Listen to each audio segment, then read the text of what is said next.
Hello people, today I will be bringing a preview of the Minnesota versus Chicago game that will be happening tomorrow night on ESPN.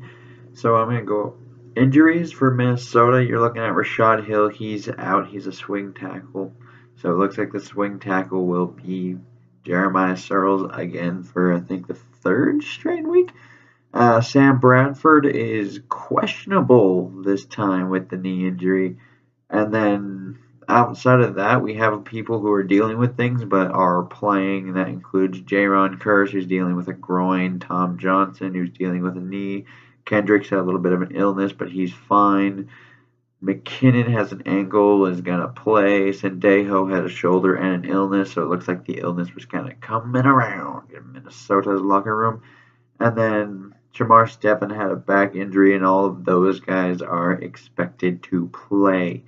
Now, for Chicago, there are reports that Willie Young will be on IR, so I'm assuming he's not playing, just on the safe side. Then you have Kwiatkowski, the linebacker. He's doubtful with a chest injury. Marcus Cooper is questionable. Hronis Grasu, backup center, is questionable with a hand injury. Then Akeem Hicks, a defensive end for them, is dealing with a foot injury but is a no-go. And then obviously Danny Trevathan for the hit on Devontae Adams last week.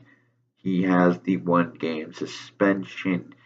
Now, in terms of the injuries, I think Willie Young could be a big one here just because Mike Remmers, he's not the best of tackles. I think we all know that.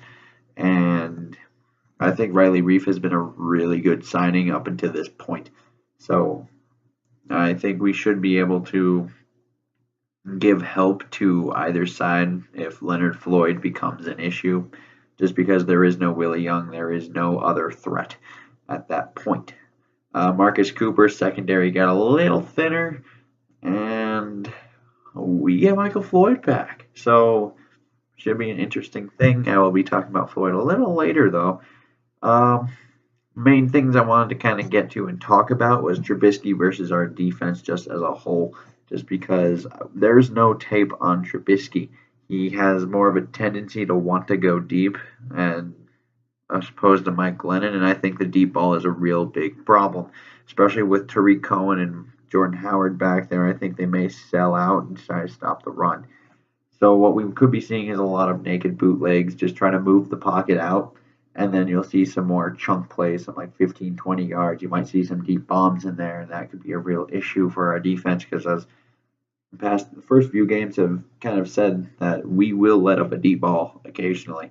Our run defense has been pretty good except for last week, but I think that was more so of we needed to stop something with Detroit, and I think in order to stop the passing game, they had to let them run a bit. So I think it was more of that. They only scored 14 points. Case Keenum and didn't get the job done, and obviously Dalvin Cook is gone for the year. So, and then one of the other things I really wanted to talk about was Michael Floyd coming back, and I wanted to talk about his immediate impact on the passing offense itself, just him catching the ball or having his presence, because he has a 15.4 yards per reception for his career.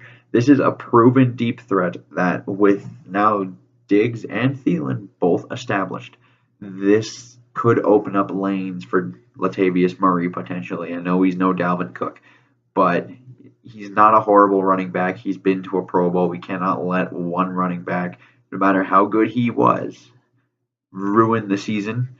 And it's something that we have to at least consider there. So that might open up the box a little bit more for Latavius Murray, especially since our line now is more of a run blocking than pass blocking line anyway. So it should be a little intriguing how that's kind of brought up on. And then obviously there's him blocking. He's probably our best blocking receiver. I don't know if you guys have ever seen that one play from last year when he was with New England. Edelman, he broke out, and then he just decked a dude in the secondary. Like, he has a certain thing where most receivers don't block as well as him down the field. He is really good at it. So that's another thing. Like when someone, whether it's McKinnon, Murray, newly added Stephon Ridley, if any of them break out in the open field, there's a chance they could be gone just because of a block set by Michael Floyd. So I think he's going to be a big addition to the offense, especially now with it being more predicated on these chunk plays. It looks like, even though that might not be there every play or every game, really, like it seems like it's kind of more part of the offense now, whether it's just by design or having more time. Because I think it's a little of both, personally. And then you also have, going back to Howard and Cohen, just our front seven as a whole going up against their line, which is pretty. It's I won't say it's stout, but it's pretty good. And then you have obviously Cohen and Howard. So it'll be interesting to see how that's played because Cohen's more of the scat back. You want to get him in space, throw him the ball, get him a screen, put him outside, toss, things like that of that nature. And from the backfield, I think once again we're gonna look at Anthony Barr as the only guy who can really be the answer for Tariq Cohen. So, because outside of skill set, I don't think we have one. Like, because it's either Kendricks or Barr, and I believe Kendricks is probably better in the middle than he would be trying to cover out the flats like that. So probably gonna end up being Barr, as they use him like that anyway. So that would be a little interesting. And then, like, it just, I'm not entirely sure how they're going to end up trying to play Cohen. We know how they'll play Howard. They'll try to stack the box, and that's where Trubisky could get some deeper shots on us, especially against Trey Waynes. So, and then just the Bears receivers as a whole, who do they have? Like, that's a concerning point of their football team in general. But with our secondary, that consists of Rhodes, Harrison Smith, Sendejo, Trey Waynes, Mackenzie Alexander, and Tremaine Brock for the most part. This is a tremendous weak point where you have Kendall Wright as probably their best receiver currently. And with that being said, I don't think we even see Rhodes follow anybody here this week. Because to me, the top options there are probably Zach Miller, Tariq Cohen, Kendall Wright, and then Josh Bellamy in that order. So those, I think, are their main passing threats. And a lot of those guys don't really strike fear into someone's heart there. So it's just an interesting thing of how we're going to play our corners because Zimmer likes to rotate the corners. Like we don't. Like I know the other week people were freaking out like, oh, did Trey get benched? No, he didn't get benched. It was mainly just Zimmer rotating corners. So, and then just Cook's absence on the offense, how will it impact it? Because how he was able to find the hidden yardage, and I don't know if Latavius can do that. So he will change, and because Dalvin could change a 2-yard loss easily into like a 2 or 3 yard gain, and it would just keep us in front of the chains. So even though he wasn't breaking those big long runs every time, like he had, like you kind of saw in college, he was keeping us on check. So can Latavius be that consistent? Probably not, but he's still not a bad running back. So give it some time. I know it's going to be a little disappointing going from Cook to Murray, but and then Bradford is anticipated to play this week by Mike Zimmer, but we all know what happened last time Mike Zimmer said Bradford is anticipated to play. He didn't play.